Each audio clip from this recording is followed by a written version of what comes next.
We spent the remainder of the evening working in the tunnel. With Mama's help, we made far more progress than ever before. She suggested we concentrate our efforts on deepening the tunnel and not to worry about spreading out the dirt anymore.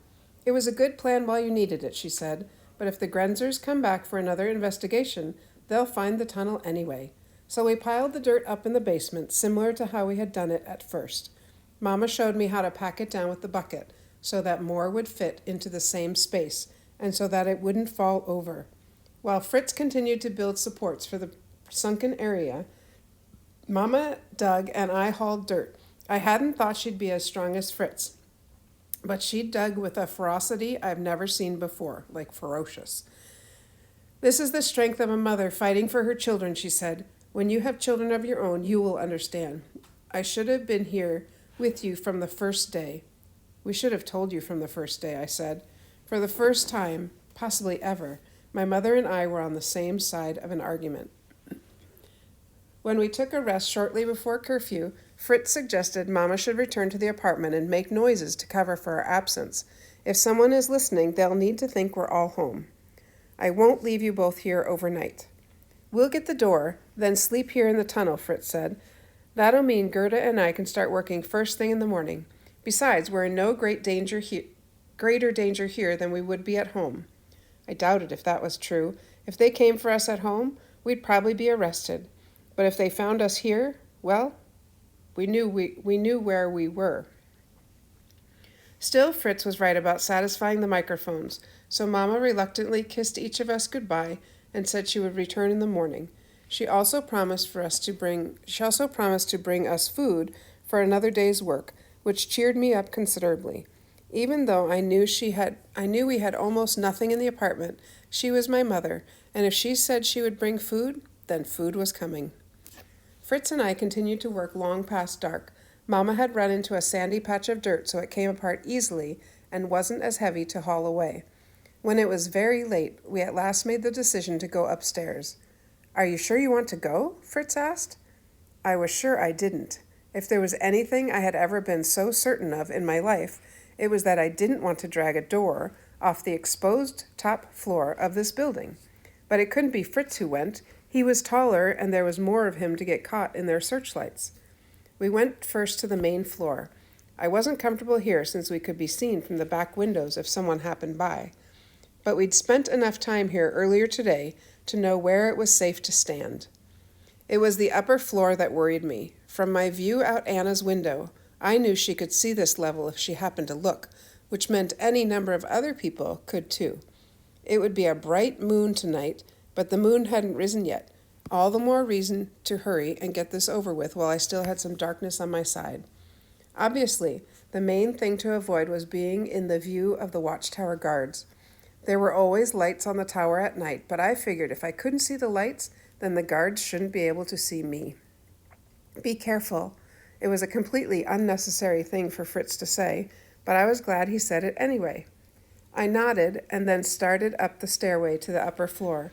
If I stayed against the far wall, I was in total shadow cast by the watchtower lights. A few glowing stars would help me see, but mostly I hoped my eyes would adjust soon. Dirt and small rocks littered the stairs. That meant they could be slippery, and we'd have to carry the door down when we were finished. Dragging would make too much noise, especially if it pushed rocks down with it. At the top of the stairs, a wide hole in the roof gave clear sight to the watchtower. Since the hole was much closer to me than to them, I figured it was easier for me to see out than for them to see in, and I prayed I was right. My urge was to hurry and get this over with, but I forced myself to move slowly. Slow would be harder for them to see. Slow kept me carefully thinking through every choice I made up here. The door was in the opposite corner from where I was crouched.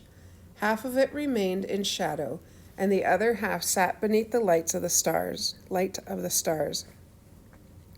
I patiently crept on all fours toward the door, instantly aware of how still and quiet the night was. Every creak in the floor seemed magnified, so I was sure they could hear me. My breath seemed to echo in the air.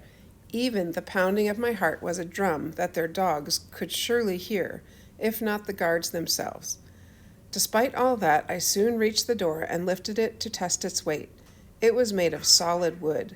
Very good news, because it could withstand the weight of the dirt when we tried to stabilize the tunnel, but bad news for moving it. I would have to drag it to the stairs. I wasn't worried about my strength in moving the door.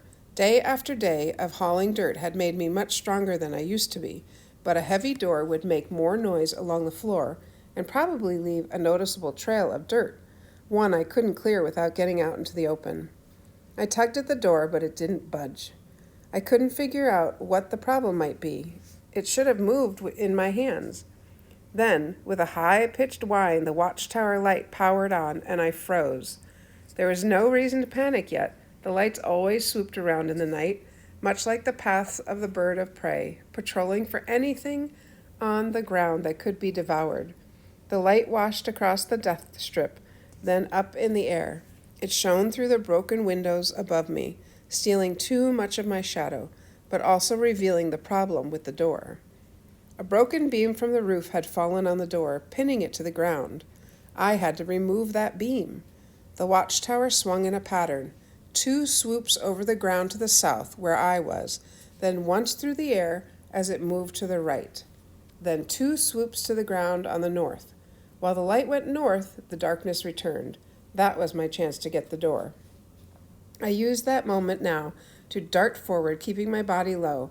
By the time the light returned, I was closer to the broken beam, but safely back in the shadows. With the next round of darkness, I pushed at the beam, but it only gave it one nudge before I had to withdraw again. When my next opportunity came, the beam wouldn't roll at first, and every shove caused a cracking sound that echoed through the night. Determined to get it free, I pushed with every ounce of strength within me. Finally, it turned just enough to release the door. It took another several slow-motion minutes to get back into my original shadow. Then 1 centimeter at a time, I began pulling the door again. I dragged it through the darkness and hid while the light swept past.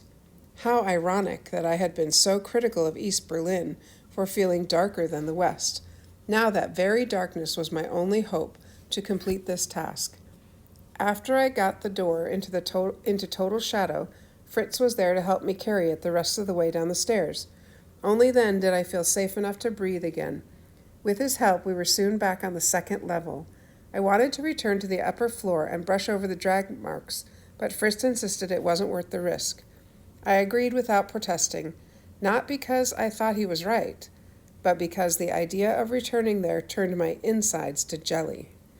That was as close as I ever wanted to come to being in the lights of the death strip. Dun dun dun.